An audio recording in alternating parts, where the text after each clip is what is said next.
નમસ્કાર, હું ડૉક્ટર કૌશલ Bhatt, paediatric physiotherapist Bhavnagar. ભાવનગરમાં કિડ્સ પીડિયાટ્રિક ફિઝિયોથેરાપી ક્લિનિક છેલ્લા 15 વર્ષથી કાર્યરત છે અને કિડ્સ પીડિયાટ્રિક ફિઝિયોથેરાપીમાં જુદા જુદા પ્રકારની ઘણી બધી ટ્રીટમેન્ટ અવેલેબલ છે.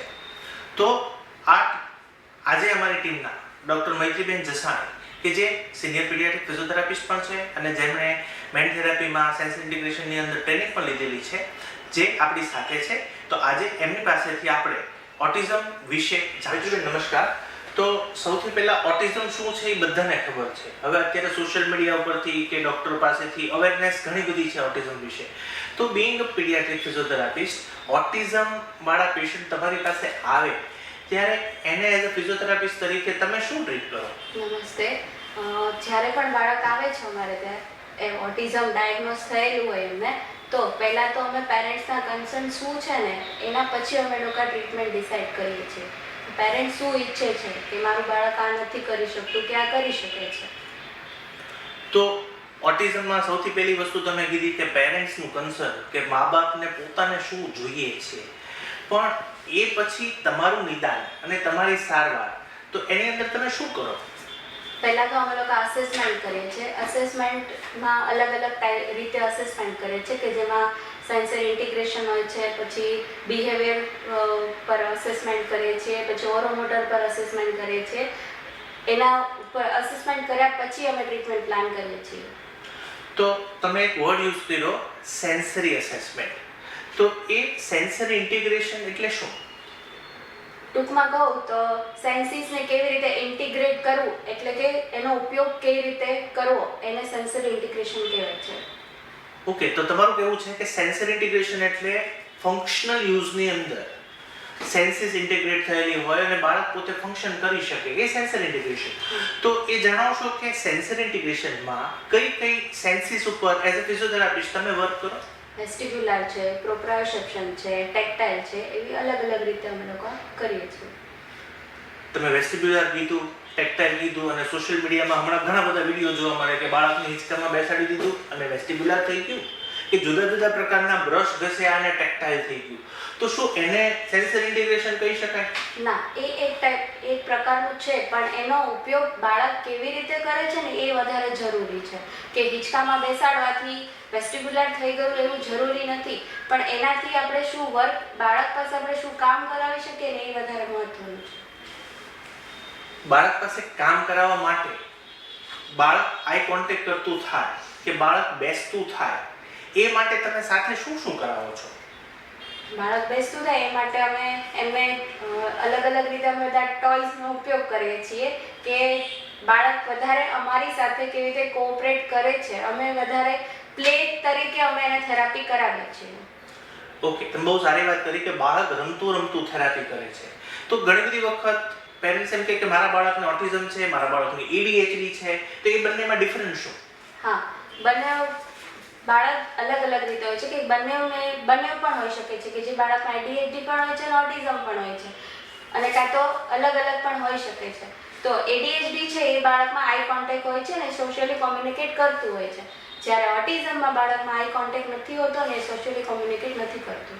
ઓકે, તો કોઈ પણ થેરાપી તમે જ્યારે કરાવો ત્યારે તમે કીધું પ્લેથી તમે કોમ્યુનિકેટ કરવાનો ટ્રાય કરો છો, તમે જુદી જુદી પ્રકારની થેરાપીનો ઉપયોગ કરો છો. તો એક પ્રશ્ન અત્યારે સળગતો પ્રશ્ન છે કે મોબાઈલની ઓટિઝમ પર અસર, તો એના વિશે તમે કંઈક જણાવશો? હા, એક વર્ડ છે ડિમેન્શિયા. મોબાઈલનો વધારે પડતો ઉપયોગ કરવાથી આપણે મોટા લોકો પણ અને બાળકો પણ વિસ્તૃત થઈ ગયા છે. જેમ કે પહેલાં આપણે બધા મોબાઈલ્સનો ઉપયોગ નહોતો થતો ત્યારે આપણે મોબાઈલ નંબર કે કોઈનો પણ ફોન નંબર હોય તો આપણે ટ્રાય કરીએ કે હું મેમરી કરું એને યાદ કરવાની ટ્રાય કરીએ. જ્યારે હવે તો આપણે બધા મોબાઈલમાં જ સેવ કરી લઈએ છીએ, એટલે આપણે ડિજિટલ થઈ ગયા છે કે ડિજિટલ ડિમેન્શિયા એક વર્ડ છે. ઓકે, તો બીજો એક પ્રશ્ન વાલીઓ આપણને પૂછતા હોય છે કે કેટલા કલાકની થેરાપી કરવાથી મારા બાળકને સારું થઈ જશે, તો એના વિશે તમે શું કહેશો? કલાકોથી કોઈ મતલબ નથી, પણ એક કલાક કે 2 કલાક, એક કલાકમાં શું કર્યું ને એ વધારે જરૂરી છે. ઓકે, તો તમારું કેવું છે કે ક્વોન્ટિટી કરતાં ક્વોલિટી ઉપર વધારે ભાર આપવો જરૂરી છે. તો શું આ ખાલી પીડિયાટ્રિક ફિઝિયોથેરાપિસ્ટ કે ઓક્યુપેશનલ થેરાપિસ્ટનું જ કામ છે કે જે ઓટિઝમ વાળા બાળકને ટ્રીટ કરવા? ના, આ એક ટીમ વર્ક છે કે જેમાં પીડિયાટ્રિક ન્યુરોલોજિસ્ટ છે, પીડિયાટ્રિશિયન છે, ફિઝિયોથેરાપિસ્ટ છે કે જે પીડિયાટ્રિક ફિઝિયોથેરાપિસ્ટ તરીકે વર્ક કરતા હોય, ઓક્યુપેશનલ થેરાપિસ્ટ છે, ઓરોમોટર થેરાપિસ્ટ છે, બિહેવિયર થેરાપિસ્ટ છે, તે બધા ટીમ વર્ક કરી અને સાથે સ્પેશિયલી ફેમિલી મેમ્બર્સ, માતા પિતા છે અને બાકીના બધા ફેમિલી મેમ્બર્સ બાળક સાથે કેટલું કરે છે વર્ક, કે એને કેટલું એન્ગેજ રાખે છે ને એ જરૂરી છે વધારે.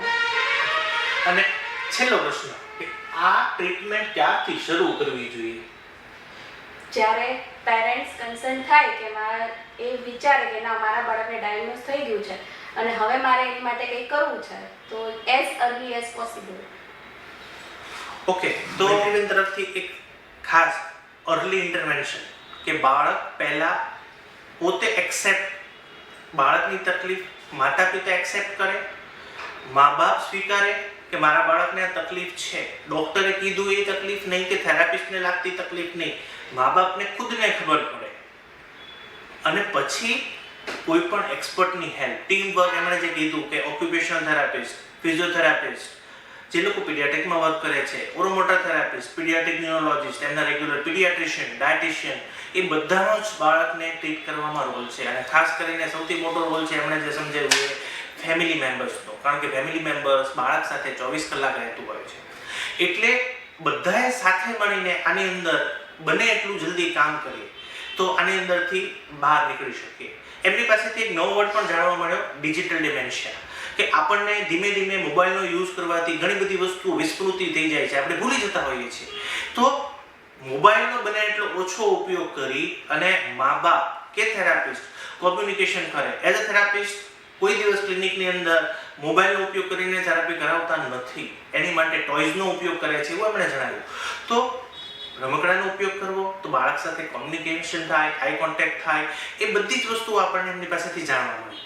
તો મા બાપ વહેલા જાગૃત થઈ બને એટલી વહેલી ટ્રીટમેન્ટ શરૂ કરાવે તો બાળકને નોર્મલ પ્રવાહમાં કે નોર્મલ સ્કૂલ સુધી પહોંચાડવામાં અમે મદદરૂપ થઈ શકીએ. એક પ્રયાસ છે. આભાર.